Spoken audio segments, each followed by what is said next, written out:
Hey everybody, it's Shaman Sister Sin, and you're listening to the Meditations and More podcast brought to you by littleshaman.org and shamanspiritcenter.com. That's me, Little Shaman.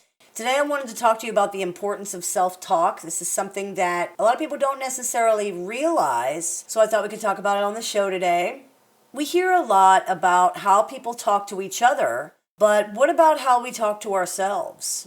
Now, many people might say, I don't talk to myself, but you do. We all do. You might not even notice it, but your mind is keeping up a running narrative about you, about your life, and about the people in it all the time. What it's saying can affect the way you think, both about yourself and of others. To put this into perspective, when you speak, you do so at about 125 to 150 words per minute. But when you think, your thoughts are running at about 1,250 to 1,500 words per minute. That's a lot of words. Some of them you probably don't even notice, but they are there, and your brain is hearing and reacting to them even if you don't realize it. Your mind is making judgments, decisions, criticisms, assumptions, and creating narratives 24 hours a day, 7 days a week for the entire time you are alive. Many of these things are based on false information, outdated belief systems, and conditioning that you were subjected to before you were even old enough to understand or form your own conscious thoughts. It's time to become conscious of the kind of things you're saying to yourself. Investigate. Write down your thoughts about yourself for 10 minutes and see what you end up with. How much of it is negative? How much of it is unsupportive or even cruel? Are these the kind of things that you would say to a friend? If a friend asked you how they look in a pair of pants, would you say, oh, you look awful, you look like a hog, I don't even know why you bother because no one's looking? Why would you say these kinds of things to yourself? You would never say that to a friend. How much does this negativity control the choices that you're making? Maybe more than you think. Maybe a lot more. We need to become much more aware of the kind of things we're saying to ourselves and challenge them when they're unkind or untrue. We need to challenge our belief systems about ourselves as a whole, because so many of the beliefs we hold about ourselves don't actually belong to us. They belong to other people, parents, relatives, teachers, and others who had influence over us during our formative years.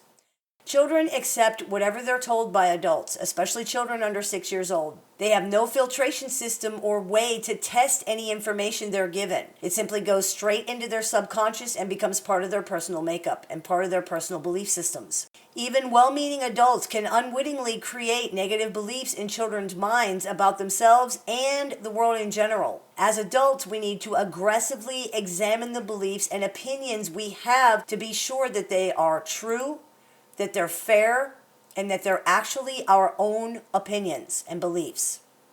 We want to try to get out of the habit of negative self-talk. Part of that is making sure you don't disparage yourself to other people. Instead of saying, I'm broken, I'm stupid, I failed, try saying things like, I'm healing, I'm learning, I'm trying.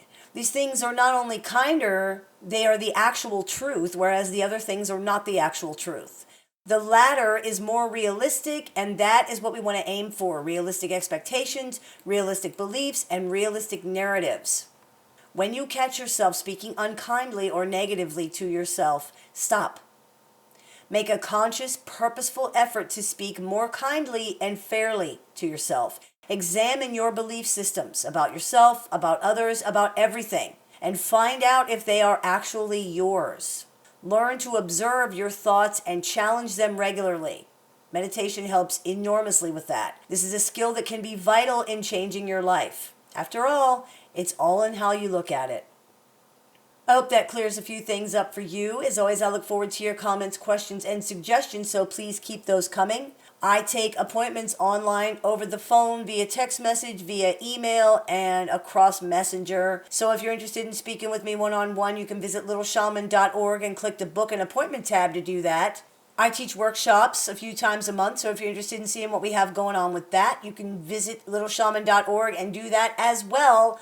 You've been listening to the Meditations and More podcast brought to you by littleshaman.org and shamanspiritcenter.com. That's me, the Little Shaman. May the Great Spirit bless you and have a wonderful day.